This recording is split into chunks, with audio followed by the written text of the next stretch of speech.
Can you talk with the animals? Anyone who has ever been close to a pet knows that you can, and that animals can understand some of the things we say to them.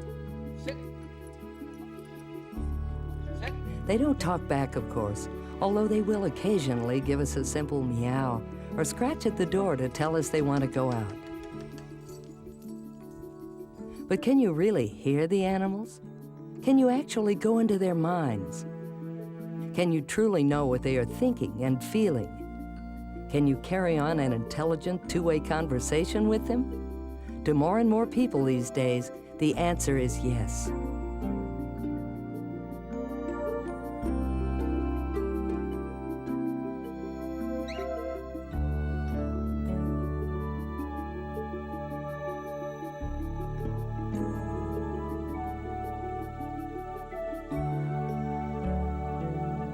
First of all, it's a lot easier than anybody thinks. And I know that's easy for somebody to say who does it easily and naturally, but I think the most important criteria to learn to do it is to just genuinely and deeply love animals. To learn how to communicate with the animals opens your world. It gives you a tremendous dimension of living that you're not going to experience otherwise. Oh, anyone can do it. How well you do it is how much you practice. Once we open up to an animal, we're opening up our heart to ourselves, really to know ourselves spiritually. If you're even open to the possibility, it will come through. And so animals teach us to be in the moment. They teach us unconditional love. And wouldn't it be great if everywhere you went, an animal ran up and said hi to you, just like people would do? You know, when I first started doing this, people come up to me kind of, you know, a little embarrassed and say, I've always had to hide this, but I've had those kind of experiences too. Now people never say I have to hide this anymore. They just talk about it to each other and say, this is the greatest thing, or this is the most interesting thing, you've got to hear about this. When the producer of this program lost her pet of 16 years in a swimming pool accident, she knew she wanted to get another dog.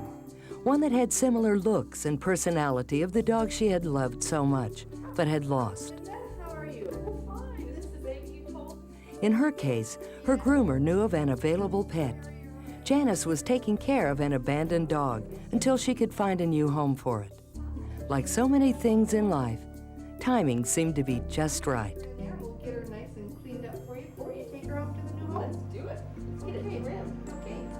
When a new animal enters our lives, we are often curious about its background, especially when the animal comes to us as an adult.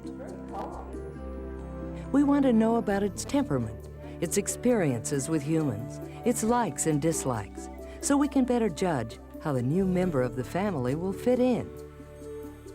For those answers, an increasing number of people are turning to animal communicators. So who did you bring for me to talk to you today? This is Mandy. Okay. Mandy went to visit with Lydia Hibby, who began their session by scanning the dog's body for clues to her past. Okay, and when I talked to her, I asked her, I said, tell me about your life previous before coming to you. And she said, I've had about 2.5 situations.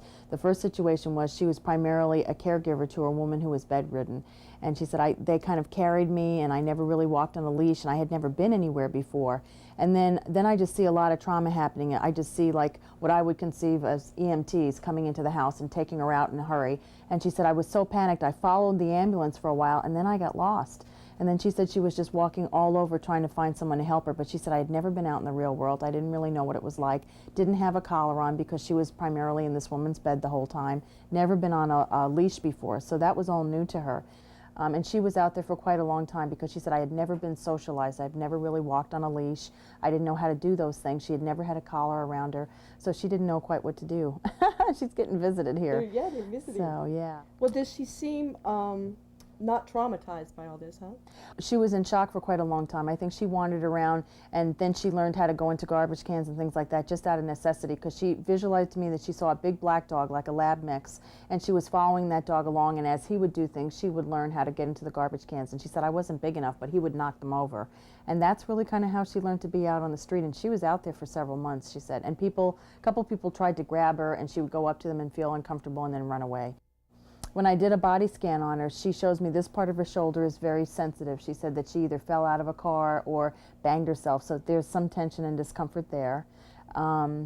She also doesn't care how she looks. She appreciates that you keep her groomed and clipped, but she said, I don't really care. How I roll out of bed in the morning is not a problem. And she said, I didn't know what I looked like until you showed her in the mirror, and she went, oh, is that me? Oh, okay. So she didn't know that that's what she looked like. There is no way to verify whether Lydia Hibby's conversation with Mandy did indeed yield her true history. But her vet did acknowledge that Mandy's left shoulder and side were sore and out of alignment. Now at least her owner has peace of mind that Mandy will fit into the family. And so far she has, beautifully.